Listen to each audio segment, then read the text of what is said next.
আসসালামু আলাইকুম। সবাই কেমন আছেন? আশা করছি আল্লাহর রহমতে সবাই খুব ভালো আছেন। আমরাও আলহামদুলিল্লাহ বেশ ভালো আছি।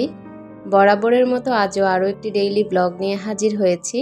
আশা করব আমার প্রিয় মিষ্টি আপুরা পুরো ভিডিওটা দেখে স্কিপ করা ছাড়া ফুল ভিডিওটি কন্টিনিউ করবেন। কোথাও কোনো অংশ হয়তোবা আপনাদের কাছে একটু হলেও ভালো লাগবে।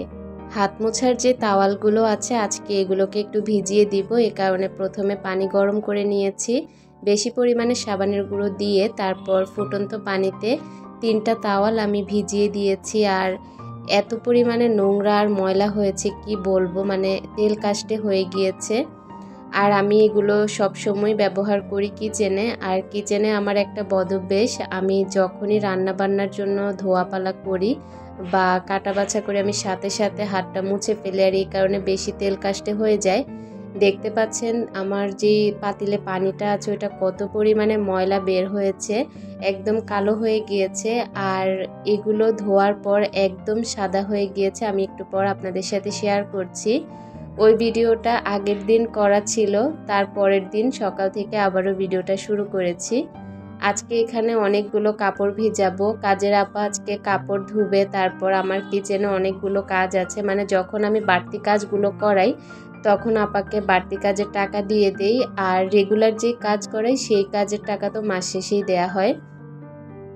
আজকে আপাকে ফোন দিয়ে বলে দিয়েছি। ও আচ্ছা, আমার এই আপার আবার একটা অভ্যেস, মানে আপনি যখন যেটা বলবেন তখন সেটাই শুনবে, কোনো কিছুতে না করবে না। তবে আপাকে আগে একটু কল করে বলতে হয়। তো আমি সবসময় আপাকে সকালে ফোন দিয়ে বলি, আপা যখনই আসবেন দরকার হয় একটু দেরি করে আসবেন, তারপরেও হাতে সময় নিয়ে আসবেন, আজকে বাড়তি কাজ আছে। এই কথাটা শুধু বলে দিলেই হয়ে যায়। আপা হাতে সময় নিয়ে আসে আর আমি যখন যা বলি তখন তাই করে দেয়। আজকে আমি কিচেনের অনেক কিছু ধোয়াপালা করাবো, আপনাদের সাথে একটু পর শেয়ার করব। তো আমি মশারি 2টা ভিজিয়েছি, তারপর রেগুলার ইউজের যে কাপড়গুলো আছে সেগুলো ভিজিয়েছি, 2 বালতি হয়েছে। তো এখন আমার বেডরুমটা একটু ঝাড়ু দিয়ে নিচ্ছি। গতকালকে যেই তাওয়ালগুলো ভিজানো হয়েছিল আপনারা দেখেছেন, এগুলো কিন্তু শুকিয়ে একদম কাঠ হয়ে গিয়েছে। এখন এগুলোকে একটু ভাঁজ করে নেব। যেহেতু অনেক পরিমাণে তেল কাস্টে হয়েছে আপনাদের সাথে শেয়ার করেছিলাম, যতটুকু পরিমাণ পরিষ্কার করতে পেরেছে ততটুকুই অনেক হয়েছে। এটা আমি কিচেনে ইউজ করি, একটু অপরিষ্কার হলেও সমস্যা নেই। তবে এগুলো কিন্তু একদম সাদা করতে পারেনি, কারণ একদম বেশি পরিমাণে চিতি পড়ে গিয়েছে। তো যাই হোক, যেরকমটা আছে সেরকমটাই চালিয়ে নেব। তো এখন এগুলোকে ভাঁজ করে আমি আলমারিতে রেখে দেব।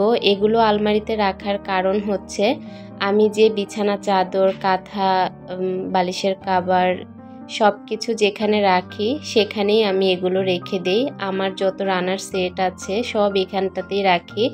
আলমারির একদম নিচের সাইডে আমি সবসময় এই কাঁথা বালিশগুলো রেখে থাকি। যাই হোক, ওষুধের প্যাকেটটা আমি ওষুধের বক্সে রেখে দিচ্ছি। একটা সময় আমার কিন্তু অনেক সুন্দর একটা মেডিসিনের বক্স ছিল, তবে ওই যে জায়গা নেই বলে মেডিসিনের বক্সটা আমি কি কাজে লাগিয়েছি, গাছ লাগানোর কাজে লাগিয়েছিলাম। তো এখন যেহেতু অত বেশি ওষুধের প্রয়োজন হয় না, তাই ছোট্ট একটা ঝুড়িতে রেখে দিয়েছি। আমাদের ছোটবেলায় আমরা কিন্তু এই ক্রিমটা বেশি ব্যবহার করতাম, বেশ অনেক বছর পর এবার এই ক্রিমটা আবারও আনা হয়েছে। তো আপনাদের ভাইয়া দোকানে যাওয়ার সময় ক্রিমের প্রয়োজন হয়, তাই ক্রিমটা আসলে আনা হয়েছে। আপনাদের ভাইয়ার হেডফোনটা আমি একটু চার্জ দিয়ে নিচ্ছি। এখন আমি একটা কাজ করব। দেখতে পাচ্ছেন আমার খুব শখের একটা মাটির হাঁড়ি, এটা ক্যান্ডেল হোল্ডারও বলা যায়, সেই সাথে প্লান্টার হিসেবেও ব্যবহার করা যায়। এটা এমন সুন্দর করে ভেঙেছে, মানে যে জায়গায় ভেঙেছে ওটা আবার জোড়া লাগানো যাবে খুব সুন্দরভাবে। আমি ভাবলাম এত দামি একটা জিনিস আবার সেই সাথে শখেরও, কেন ফেলে দিব, এটাকে আমি সুন্দর করে জোড়া লাগিয়ে দিই। আর দেখতেও ভালো লাগবে, কোনোভাবেই বোঝা যাচ্ছিল না যে এটা ভাঙা একটা মাটির হাঁড়িকে জোড়া লাগাচ্ছি।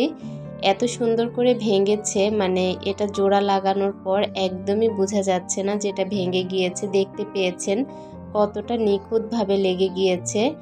আর সুপার গ্লু দিয়ে যে এত সুন্দরভাবে লেগে যায় এটা আসলে আমার জানা ছিল না। মাশাআল্লাহ খুব সুন্দরভাবে লেগেছে। তো এখন আমি আবার একটু বেশি হার্ড করার জন্য উপর থেকে আবারও সুপার গ্লু লাগিয়ে দিচ্ছি ভাঙা জায়গাতে। এখন তো একদম টকটকে, মানে কি বলবো, একদম শক্ত হয়ে গিয়েছে, কোনোভাবেই এটা আর পড়বে না। একটু শুকাতে দিয়ে দিলাম আর এই কাজের জিনিসটা রেখে দিচ্ছি। আজকে আমার কাজের সেরকম কিছুই নেই, কারণ আজকে আমার কাজের আপা ঘর মুছবে, কাপড় ধুবে, সেই সাথে কিচেনের যে থালাবাটিগুলো আছে যেগুলো আমি জমিয়ে রেখেছি সেগুলো ধুবে, সেই সাথে আজকে শোকেস পরিষ্কার করেছি। প্রচুর পরিমাণে তেলাপোকার বাসা বেঁধেছে, তো ওই শোকেসটা পরিষ্কার করার পর শোকেসের ভিতরে যত জিনিস ছিল সব কিছু আমি নামিয়ে রেখেছি। এগুলো আপাকে দিয়ে আজকে ধোয়াবো। তো এগুলো ধোয়ানোর পর আমার মাথাটা একটু হালকা হবে, এই কারণে আজকে আমার কাজের চাপ নেই। রান্না বান্না শেষ হয়ে গিয়েছে, ভাবলাম যে এখন একটু মানি প্ল্যান্টগুলো ধুয়ে দেই। আপা আসতে আসতে অনেক বেলা হয়ে যাবে আজকে, যেহেতু আজকে বাড়তি কাজ করাবো। এই কারণে আমি রান্না বান্না শেষ করে অবসর সময় কাটাচ্ছিলাম, ভাবলাম যে এখন একটু মানি প্ল্যান্টগুলো ধুয়ে দেই। আগে আমার বাসায় অনেক গাছ ছিল, ইদানিং আমার গাছের প্রতি একদমই মায়া উঠে গিয়েছে, কেন জানি এখন আর গাছ ভালো লাগে না। আমার প্রিভিয়াস ব্লগগুলো যারা দেখেছেন আগের, তারা জানেন আমি গাছ কত পছন্দ করতাম, তবে এখন আর আমার কাছে গাছ সেরকম একটা ভালো লাগে না। তো এখন যতটুকু আর কি সৌন্দর্যের জন্য রাখা দরকার ততটুকুই রাখি, আর বাড়তি কিন্তু রাখা হয় না। তো আমার কাছে অনেকগুলো মানি প্ল্যান্টের মধ্যে এই কয়েকটা জারি আছে, এগুলোই এখন একটু ধুয়ে যত্ন করে নিলাম, পানি চেঞ্জ করে নিলাম। তারপর এখন জায়গা মতো সাজিয়ে নিচ্ছি। ডাইনিং টেবিলের কর্নার, সেই সাথে বেসিনের উপর রেখেছি, কিচেনে রেখেছি, সব জায়গাতেই আমি গাছ দিয়ে সাজানোর চেষ্টা করেছি। আমার রান্না বান্না শেষ হয়েছে, তারপর আমার শাশুড়িকে দিয়েছি একটু ভর্তা তৈরি করতে। আজকে রসুনের ভর্তা, তারপর একটু শুটকির ভর্তা বানানো হবে, লাল শাক ভাজি করা হবে, সিম আলু দিয়ে ভাজি করা হয়েছে। তারপর আমি আরেকটা তরকারি রান্না করেছি চিংড়ি মাছ দিয়ে লাউ, তারপর ভাতও রান্না করে নিয়েছি। এখন শুধুমাত্র ভর্তাগুলো বানালেই হয়ে যাবে, এ কারণে মাকেই দিলাম ভর্তা বানাতে। আমি যে একটু আগে গাছগুলো ধুয়েছি, বেসিনটা অনেকটাই ময়লা হয়ে গিয়েছে, ভাবলাম যে একটু ভালো করে মেজে নেই। যদিও বেসিনটা একদমই পরিষ্কার, আমি যখনই ফ্রি পাই সময় তখনই আমি চেষ্টা করি আমার ঘরের টুকটাক যে কাজগুলো আমার চোখে পড়ে সেগুলো করে ফেলতে, এ কারণে আমার চাপটা অনেকটাই কম থাকে। যেমন এখন কিন্তু আমি অবসর সময় বসে থাকতে পারতাম, কিন্তু আমার যে খুঁটিনাটি কাজগুলো আছে সেগুলো আমি এখন করে নিচ্ছি। বেসিনটা পরিষ্কার করে রেখে এসেছি। এখন এই যে ওভেন র্যাকের উপরে যেই বড় স্ন্যাকের গাছটা আছে, স্ন্যাক প্ল্যান্টটা, সেটা আমি একটু যত্ন করে নিচ্ছি। উপরের পাতাটা মরে গিয়েছে, সেটা কেটে তারপর পানি দিয়ে দিয়েছি।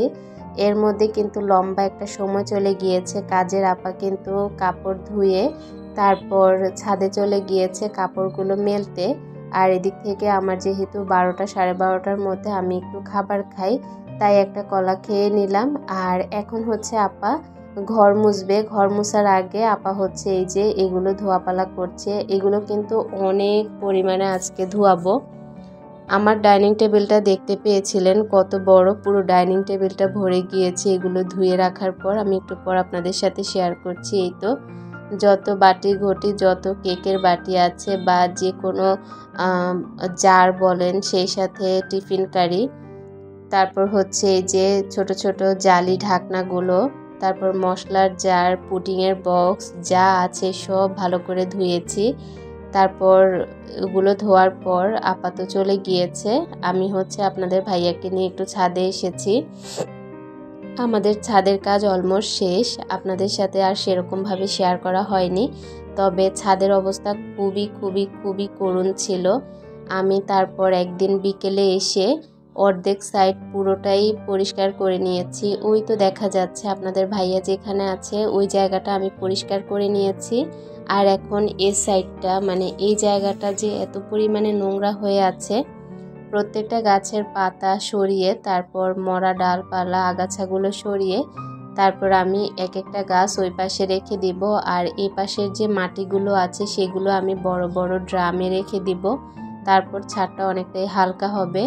তারপর ইটা বালি এগুলো আসলে এখন আর প্রয়োজন হবে না। আপনাদের ভাইয়া না বুঝে অনেকটাই নিয়ে এসেছে, এ কারণে একটু ঝামেলায় পড়ে গিয়েছি। এগুলো আবার ফেরত পাঠাবো, তারপরেই মূলত আমার ছাদটা খালি হয়ে যাবে। আজকে ভিডিওর একদম শেষ প্রান্তে চলে এসেছি। কাজকর্ম দেখাতে দেখাতে আমার ভিডিও একদম শেষ। সবাই ভালো থাকবেন, সুস্থ থাকবেন। আজকের মতো বিদায়। আল্লাহ হাফেজ।